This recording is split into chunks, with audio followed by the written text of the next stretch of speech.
Struggle to get into full body workout because you're not sure what to do? Well, save this video. We're going to be going over a full body workout that you can incorporate in the gym. Let's kick it off with our warm up. We're going to start off with a 5-minute bike. So whatever bike you have access to, a Concept 2, assault bike, echo bike, traditional spin bike, you're going to spend 5 minutes on the bike at a nice easy pace.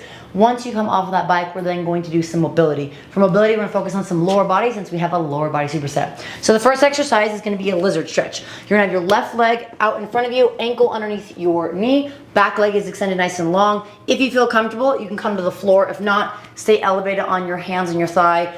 If you come down to the floor, you can keep your palms down, or if you want, even drop that form and elbow to the ground. Hold 30 seconds here, then we'll switch 30 seconds on the opposite side. Then we'll come back to the left side. We're gonna bring that shin down to the floor, and we're going to do a pigeon position here. So I can untuck my back toes, or keep them tucked, your preference. Untucking will allow you to get a little bit deeper. You wanna think of driving your hip and butt to the ground, sinking down. I can stay elevated with my palms on the floor, or I can come down to my forearms, or even walk my arms forward and I'll collapse my torso to the ground. 30 seconds on that one side, then you'll switch, 30 seconds on that opposite side. Then we're gonna come to a seated straddle. So in a seated straddle position, we're trying to get our legs as wide as possible here. In this position, I'm trying to push my hips forward. The wider the position of my legs, the more comfortable I'll be able to come forward here. We're gonna hold here, everything's 30 seconds. So those first exercises are 30 seconds. So essentially we have a minute for each leg. From here, I'm gonna fold myself forward 30 seconds here in that center position. Then I'll go 30 seconds to the right, and then 30 seconds to the left, so that's about a minute and a half. Also note, if you can't come forward, you can either grab your inner thighs or your outer thighs and pull yourself forward. You could also use a dumbbell or some sort of object, kettlebell, to kind of pull yourself forward. It's okay if you round this position. If you're very flexible and you want a deeper stretch, keep the back flat and then just hinge from those hips.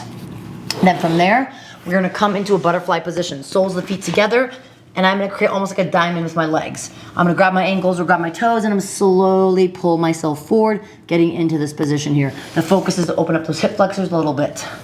Last, we're gonna come down to the ground. We're gonna create a figure 4 with the legs.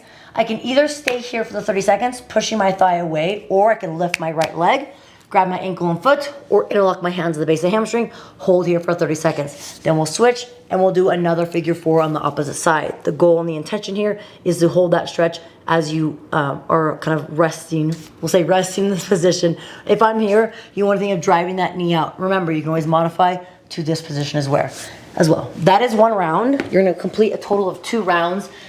This is going to allow your body to kind of open up in that lower body, create some more space, help you get ready for the superset. So for today's superset, we have 2 movements. We're gonna be doing Cossack squats or Cossack lunges, typically called Cossack squats, and then we are going to be doing single leg deadlifts, so lower body superset. So let's go over the movement standards. This can all be done with body weight, and then if you feel comfortable, you can always add dumbbells using a load that you feel comfortable with. It should be challenging, but we're gonna be doing a total of 3 sets today, so you wanna make sure you have a load that you can do and complete all 3 sets with. So for the Cossack squats, you want your feet outside the shoulders, toes can be parallel to each other or turned out slightly. As I descend, I'm gonna push my body to one leg, bending my right leg, getting my hips as low as I can, and then I'm gonna stand up to that top position.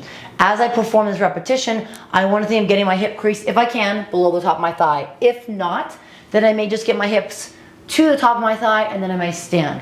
You really wanna focus on strengthening the glutes, hamstrings, but also the inner thighs here. You wanna stay balanced on your midfoot. If you feel like you're gonna come to the toes, then just go as far down as you can without going to your toes. Open your stance and going wider will help you also get lower, but you also need the strength and the ability to get back up. So 10 total reps, so essentially alternating sides. So it look like 1, 2, etc. If you use a dumbbell, I recommend using 1. You could do a goblet squat style like that, or 1 dumbbell on each shoulder head. Same thing, all the way down, stand up, all the way down, and stand up. This is very challenging if you've never done Cossack squats. We're working on that lateral movement, so make sure you start with a light dumbbell if need be. After you perform those 10, ideally if we could have 2 dumbbells, that'd be great, but if not, you can do 1 or none, which I'll show the option. We're gonna perform a single leg deadlift. So if my right leg is my starting leg, I'm gonna kickstand my left leg. So kickstand just means that I'm kind of tapping the toe like a flamingo to the ground, but I also have the access to bend my knee and lift that leg. Starting position will be at the top. I'm gonna push my butt back slightly, bending at the hip and knee, bring the dumbbells to the ground without falling, and then you're going to stand. So you saw there that my kickstand leg kind of came out to balance. Now if you don't feel comfortable keeping that toe elevated, keep the toe on the ground the entire time and perform those single leg deadlifts. So I'll perform kind of from different angles so you guys can see from the side. And kickstand, almost like an RDL while I'm hinging more from the hips than bending the knee. This is gonna allow me to focus on that posterior chain, which is your back, your glutes, your hamstrings, essentially your back side of the body. So again, bend, touch, and then extend. Opposite side as well, kickstand that leg if you feel comfortable, bend and straighten all the way up, or keep that leg down and then finish the lift. And you will have a majority of the weight on that front leg, but you also can use that back leg as support. Now, if I have one dumbbell, I'm gonna have it on the opposite leg of the leg that I'm standing with. So if my left leg is up, my right leg is my kickstand, my right hand will have that dumbbell. So left leg down, right leg is the weight. Bend, hinge, touch, and then come back up. And then same thing, I'll do my 8 reps on one leg. I didn't mention the rep scheme. 8 reps on one leg, and then we'll do 8 reps on the other leg. Now, if you have no weight, right, no dumbbells, that's totally fine. Think of it as a kind of toe touch. So again, kickstand the back leg if need be. I'm gonna bring my arms down as low as I can, touch the ground, or get close to the ground, and then stand. You wanna emphasize that butt squeeze at the top, so you're opening up your hip joint fully and using that glute muscle. So 10 Cossack squats, 8 single leg dumbbell deadlifts. On each leg, you're gonna rest about 2 to 3 minutes, depending on how much time you need to recover. Then you're gonna complete a total of 3 sets for today's superset. Once you wrap that up, we're gonna get to our conditioning piece. Today's conditioning piece is going to be a time priority workout, meaning the time is set. We're gonna be doing a 10-minute AMRAP, and we are going to essentially create or finish or accomplish the amount of reps within that time frame, right? So the time is already set. The task or the work that you need to complete is up to you to get that done. We're gonna be doing 10 calories on the bike, whatever bike you have access to, right? Concept 2, Echo bike, Rogue Echo bike, or even a traditional spin bike. Any utilization of the bike will be great for those 10 calories. I will give you guys some substitutes at the end. After that, we're going to do 10 dumbbell push press and then 10 dumbbell renegade rows. Let's go over both those movements. For the push press, the dumbbells will be on the ground. You're going to jump shrug to the shoulders, so think of a power clean from the floor. Feet will be between my hips and my shoulders. A wider base may feel more comfortable for you. A more narrower base may feel more comfortable for you, depending on your comfortability of your level, but in terms of strength, but also your positioning of your body. I prefer a little bit of wider base, feet underneath my shoulders. It allows me to have a little more direct line of action with the ground, but since I'm a little bit taller, it also helps me feel more stabilized. For the dumbbell position, I have it on the shoulders, elbows at a 45. We're going to dip drive. As I dip, back stays flat, and then I want to think of punching the dumbbells to the sky, but it's going to be hips then shoulders. So as I dip, back stays vertical, butt goes straight down. I'm creating some flexion, some bending to my hip and my knee. Then I want to think of a quick turnaround. I dip, punch, dumbbells come to the sky, and then I lower the dumbbells back to my shoulders. Now if you're cycling them like I just demonstrated, dip, drive, and going straight into that next repetition. Total of 10 reps. The loading should be something that's challenging but doable. You'd like to be able to do the push press all together, meaning all unbroken. If you can't, that's okay. I'm just giving you guys a guide and a reference. If you guys have questions, please drop them below. Last movement, renegade rows. So I'm gonna have my dumbbells kind of inside my shoulders, in line with my shoulders for my wrist. I have a wide base on my feet. I want a wide base with my legs because I'm gonna be rowing the dumbbells independently to my core and torso. So I might have a shift in my torso, and I wanna make sure I feel stable. The wider the base, the more comfortable you'll feel with shifting the load. So it's like so. I roll my right arm to my chest, place it back down, switch, left arm, right. So total 10 reps here. Each rep is 1, so 1, 2, etc. versus 1, 1, 2, 2, all the way. So think about 5 on each arm. Once you complete those 10 reps, you'll then go back to the bike.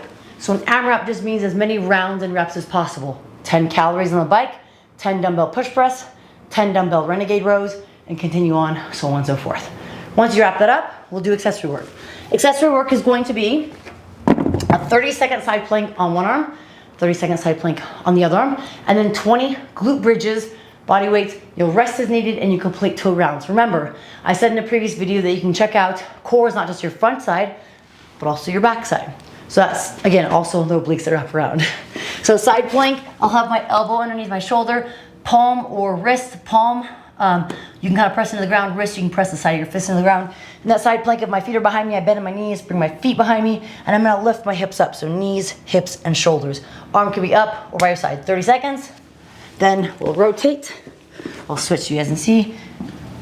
30 seconds here as well. Again, whatever you want to do with your opposite arm. Then we'll come onto the ground, hips on the ground, feet about a triangle position, feet about hip width distance apart. I'm gonna squeeze my butt, lift my hips as high as I can, hit that top position, return back to the ground. You'll perform 20 repetitions. Then you'll rest, like I said, and complete total of 2 rounds. If you want, with the dumbbell, you could do, or if you want the glute bridges, you could add a dumbbell to your hips if you want a little extra.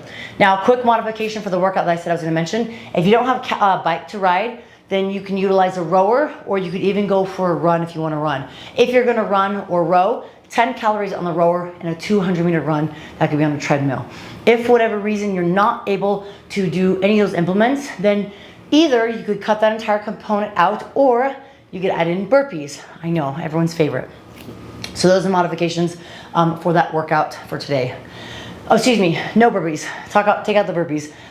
You would actually do some sort of element on another implement, maybe like a stair climber. And if you're gonna go for a stair climber, I would go 1 minute on the stair climber. Again, just trying to provide options. If you wanna do the burpees, go for the burpees for sure.